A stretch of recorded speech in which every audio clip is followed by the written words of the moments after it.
Mexico City is a very vibrant city and also a much bigger city than I thought.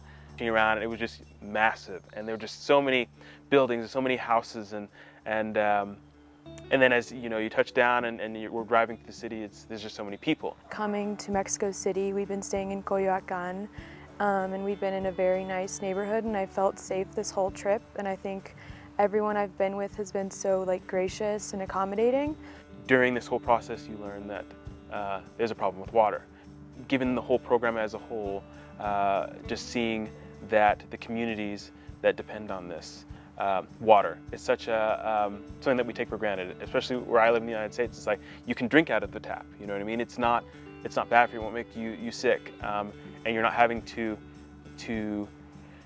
go and get water and bring it up, you know, a mountain. And these are things that we don't really think about. And so it's given me a new perspective on these things that we think are so little, but they're so big, and that they all connect to each other.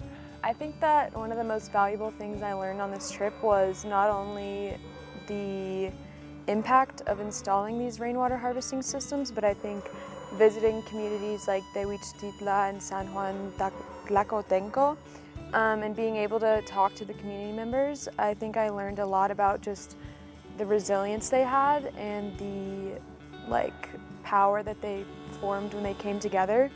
And I think just learning about how they, before these rainwater harvesting systems had been installed and how they still do this, just how much time and effort they put into getting water, I think the most valuable thing was just seeing how they come together to overcome adversity. You really learn how to make an impact on a community by coming here. The community is not going to be receptive of a solution if you're just going to come here and, you know, they have no idea who you are, they have no idea what you're trying to do. You know, why would they have any reason to trust you?